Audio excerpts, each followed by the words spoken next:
troviamo la magia di questo scrittoio riprodotto, di questo Komò.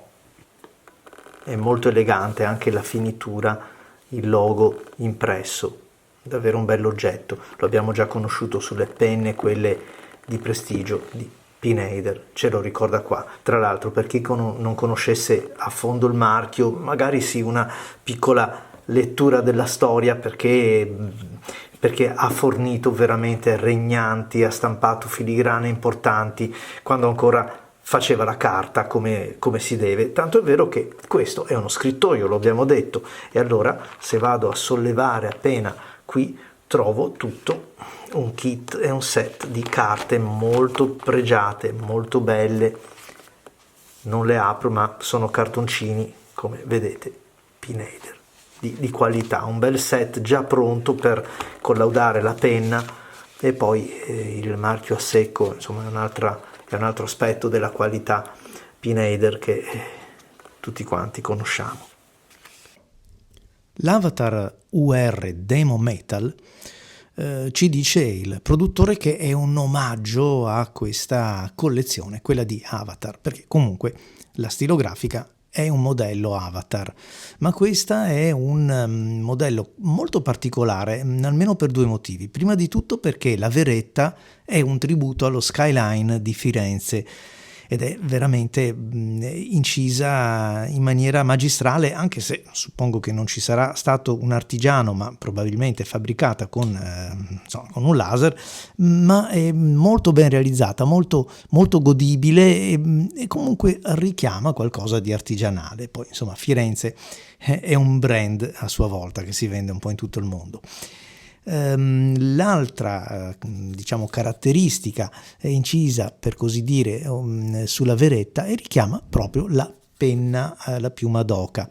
Quindi ci sono senz'altro dei riferimenti, ma mi ha colpito il fatto che Pineider stessa ci dica che la stilografica è realizzata in resistente ultraresina. Non ci spiega molto di questa caratteristica, di questa proprietà, chi lo sa. Dice trasparente, permette di vedere il meccanismo, d'accordo, è una demonstrator come altre. Ultraresina, insomma è una resina che va oltre nel vocabolario. Devo dire che avendola in mano è vero, non è una resina povera, non è quella che per esempio troviamo su alcune penne cinesi economiche, no, assolutamente.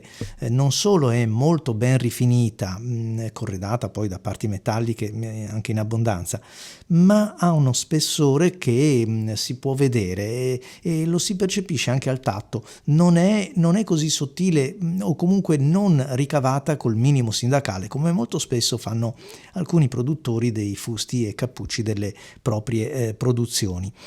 Trasparente, tra l'altro un bel ocra carico, un marrone molto rosso, un giallo carico, non lo so, sta a voi vedere cosa vi ricorda di più. Sì, bello trasparente, però fa un po' a calci e pugni, secondo me, è un parere personale, con il converter che ha questa scala graduata che ci dice quanto inchiostro c'è o quanto ne rimane. Insomma, da una parte si presenta come classica, con richiami comunque anche all'antichità, alla piuma d'oca, allo skyline di Firenze, eccetera. Dall'altra c'è invece un tocco di avanguardia, questo moderno che si contrappone. Comunque è una penna piacevole. La chiusura è quella di tipo lock system, e cioè, eccolo qua, magnetico. Sentite come si tira dentro la penna. Tante volte vi ho spiegato, non giochicchiate con questo sistema perché crea un piccolo vuoto che richiama l'inchiostro e ve lo potreste ritrovare nel cappuccio. In questo bellissimo scrittoio che è la confezione, Pineider ci dà un'altra informazione, ci dice che la formulazione dei nostri inchiostri è appositamente studiata per evitare l'essiccazione. Inchiostri che ho provato più di qualche volta e diciamo che non mi hanno lasciato il segno, ma mi riservo di provarli ancora. Ho provato il blu e il nero e ad essere onesti forse c'è di meglio in circolazione.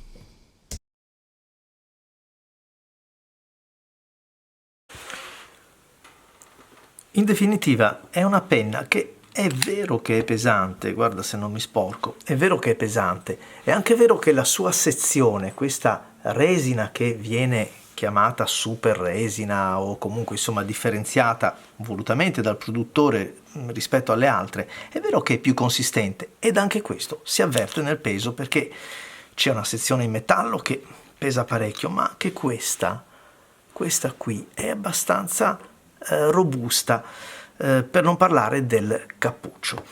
Ebbene, la penna ha un pennino della qualità Pineider di questa generazione, è quindi un bel pennino, bella la finitura, ottima la scorrevolezza, ma tutto l'insieme offre un buon controllo. Vi confesso che immaginavo di trovare un po' la copia povera, passatemi il termine, rispetto alla Pineider che utilizzo da molti anni col pennino quill nib flessibile, eccetera. In realtà il peso è decisamente migliore in questa e la qualità, il controllo della scrittura quasi quasi preferisco questo. È vero che quando vado a calzare il cappuccio, al di là del mio problema, la mia preoccupazione di andare a rigare questa bella resina nuova, c'è anche quello che sentite, non c'è una fine corsa, ho paura veramente di strisciarla perché ovviamente da una parte è magnetico, anche in questo vi ricordo non giochicchiate troppo con questo fatto perché il risucchio il risucchio che provoca l'azione della calamita potrebbe invece addensare l'inchiostro qui e creare qualche piccola perdita nel cappuccio che a sua volta è veramente molto bello e quindi un peccato sporcarlo. La parte sommitale, come avete visto, sembra quella del bastone del vecchio progettista di Jurassic Park, sembra davvero una pietra di ambra con all'interno qualcosa da quanto è densa. Quindi bene, mi è piaciuta, col cappuccio calzato vi dicevo, insomma le cose cambiano parecchio, ma insomma è evidente, il peso è tutto qua, la penna viene sbilanciata notevolmente. A voi tutti amici, grazie per aver seguito anche questo video, vi aspetto ai prossimi, sempre qui sul canale di Stilografica Arte. A voi tutti, saluti inchiostrati. Ciao!